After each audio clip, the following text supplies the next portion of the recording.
السلام علیکم ورحمۃ اللہ وبرکاتہ۔ اسلام میں بھائی چارہ جو ہے وہ ایک اللہ تعالیٰ کی بہت بڑی نعمت ہے۔ اللہ تعالیٰ نے قرآن پاک میں فرمایا ہے کہ ہم نے مسلمانوں کو ایک دوسرے کا بھائی بنا دیا۔ سورۃ آل عمران میں ہے آیت نمبر 103، تم سب اللہ کی رسی کو مضبوطی سے تھام لو اور فرقوں میں مت بٹو، اپنے اوپر اللہ کی نعمت کو یاد کرو جب تم ایک دوسرے کے دشمن تھے، پھر اس نے تمہارے دلوں میں الفت پیدا کر دی اور تم اس کے فضل سے بھائی بن گئے۔ اور یاد کرو جب تم جہنم کے گڑھے کے کنارے پر پہنچ چکے تھے تو اس نے تمہیں بچا لیا۔ اسی طرح اللہ تعالیٰ تمہارے لیے آیتیں کھول کھول کر بیان کرتا ہے تاکہ تم ہدایت پا جاؤ۔ نیز اللہ تعالیٰ نے فرمایا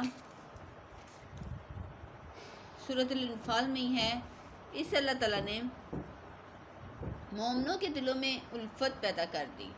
اگر آپ زمین پر موجود تمام چیزیں خرچ کر ڈالتے پھر بھی آپ ان کے دلوں میں محبت پیدا نہیں کر سکتے تھے، لیکن اللہ تعالیٰ نے ان کے دلوں میں محبت پیدا کر دی جو غالب حکمتوں والا ہے۔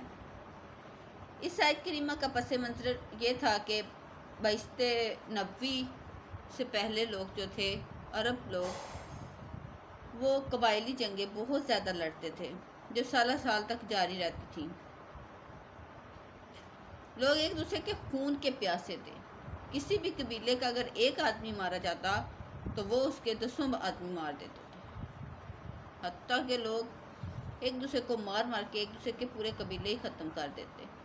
مدینہ منورہ میں مقیم 2 قبیلے اوس اور خزرج کے درمیان بھی اسی طرح کی بہت ساری جنگیں ہوتی تھیں۔ پھر جب اسلام آیا تو اس دین کو قبول کرنے والے تمام قبائل جو تھے، اللہ تعالیٰ نے ان کے دلوں میں الفت اور محبت پیدا کر دی اور سب مسلمانوں کو ایک دوسرے کا بھائی بنا دیا۔ پھر وہ لوگ جو کل تک ایک دوسرے کے دشمن تھے اب سیر و شکر ہو گئے، جو کل تک ایک دوسرے سے نفرت کرتے تھے ایک دوسرے سے دلی محبت کرنے لگے، اور جو کل تک ایک دوسرے کے جانی دشمن تھے اب اپنے بھائیوں کی ضرورتوں پر اپنی ضرورتوں کو قربان کرنے لگے۔ یقیناً یہ سب اللہ تعالیٰ کا ہی احسان تھا۔ اللہ ہم سب کو بھی اسلامی بھائی چارہ اور آپس میں ایک مل جل کر رہنے کی توفیق عطا فرمائے، آمین ثم آمین۔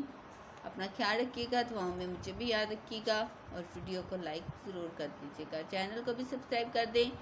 اگر آپ کوئی قیمتی رائے اور کوئی مشورہ دینا چاہیں تو بھی کمنٹ باکس میں مجھ سے ضرور کمنٹ کر سکتے ہیں۔ اللہ آپ کو جزا دے۔